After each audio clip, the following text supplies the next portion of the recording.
llaman el desaparecido. Cuando llega ya se ha ido. Volando vengo, volando voy. Deprisa, rumbo perdido. Cuando me buscan nunca estoy. Cuando me encuentran yo no soy el que está enfrente porque ya me fui corriendo más allá. Me dicen el desaparecido, fantasma que nunca está. Me dicen el desagradecido, pero esa no es la verdad. Yo llevo en el cuerpo un dolor que no me deja. On va revoir avec un joli montage de Maxo Ingrin les grands moments de cette course moto du Dakar 2013. Samedi 5 janvier, Lima, capitale du Pérou. Ville arrivée l'année dernière, départ cette année avec la même passion du côté des Péruviens.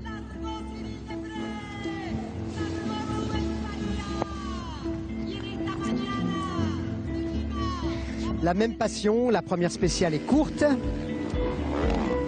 Le Chilien Chaleco va gagner, mais Cyril Després, le grand favori, en l'absence de Marc Coma.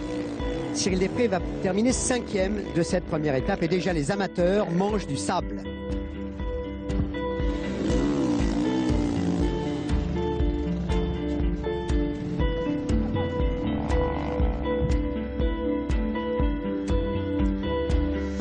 Deuxième étape, le vrai Dakar va commencer. Une grande boucle autour de Pisco.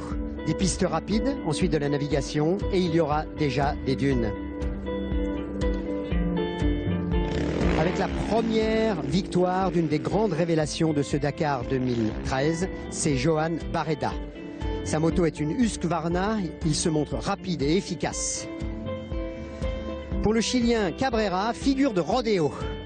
Cabrera comme un cabri sur sa Kawa. Ouf, un petit miracle. Lundi 7 janvier, les vraies difficultés commencent avec un erg de 75 km à franchir. Erg, c'est le même mot qu'en Afrique, ça veut dire dune de sable énorme, des montagnes de sable. Franz Verhoeven, lui, il a décidé d'attaquer. Tactique aujourd'hui? Attaquer, grosse attaque. Attaquer oui, mais contrôler aussi. Le Hollandais volant, superbe vol plané pour Verhoeven. Chance, sable mou, rien de grave. Nouvelle victoire de Chaleco. Cyril Després va prendre la tête du rallye.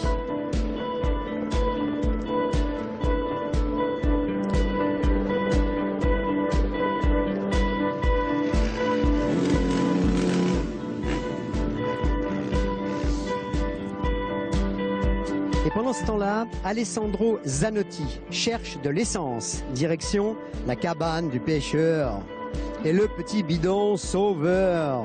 Et il fait tout ça à la vitesse de la Sarbacane. Mercredi 8 janvier, Nazca Arequipa, étape reine de la première semaine. Després ouvre la piste mais un peu énervé car ses poursuivants restent dans ses traces. Deux faits à retenir, la confirmation du talent de Johan Barreda, c'est lui. Et le talent aussi du Français Olivier Pain qui va prendre la tête du classement général. Olivier Pain qui mérite largement et depuis longtemps d'être sur le podium. Toute la journée s'est bien passée, j'ai suivi mon rythme. Depuis le début, je me suis mis dedans, pas de pression et puis juste me faire plaisir. Ne pas prendre trop de risques, contrôler son engin, les amateurs trop fatigués goûtent déjà eux les cailloux.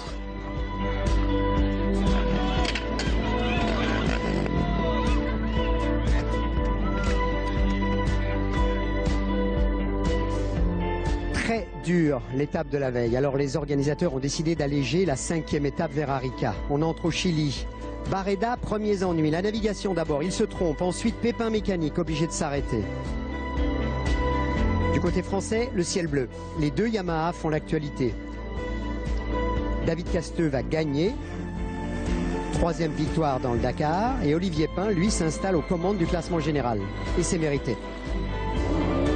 David Casteux, ce jour-là, il est aux anges.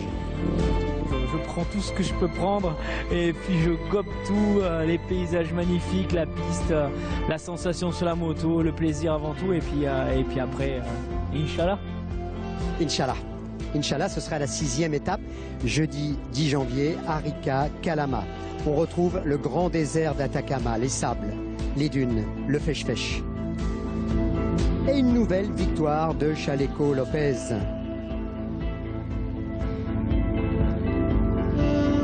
Cyril Després pour l'instant contrôle.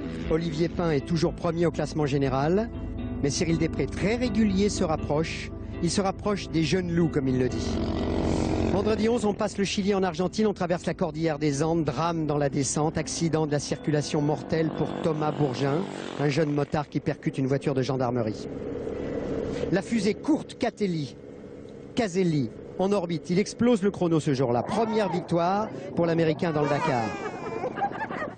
Et un gros pépin mécanique pour Cyril Després, boîte de vitesse abîmée, il va perdre du temps, c'est l'étape marathon, il n'y a pas de mécano, alors il change lui-même son moteur avec le Polonais Marek Dabrowski. Samedi 12, 8e étape, Salta Tucumán, après le ciel bleu, du gris sur le rallye. Étape raccourcie. Nouvelle victoire de Johan Barreda, le grand bénéficiaire du jour, David Casteux, premier au classement général. C'est un peu... j'ai tellement attendu ça que j'en ai des larmes dans la voix. Lendemain de la journée de repos, sur la route de Cordoba, les nuages s'accumulent sur Casteux, chute, blessure à l'épaule, ennui mécanique. Et David Casteux, leader du général, obligé d'abandonner.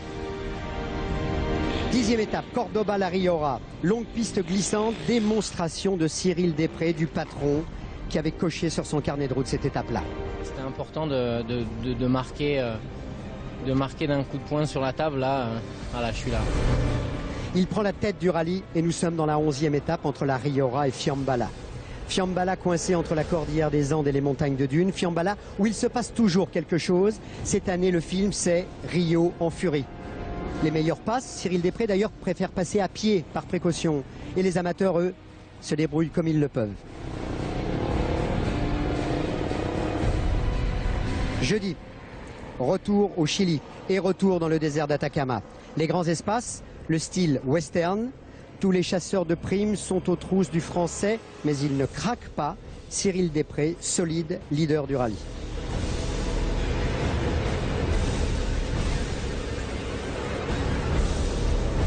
Les dernières dunes, immenses, majestueuses. Les dernières gamelles aussi.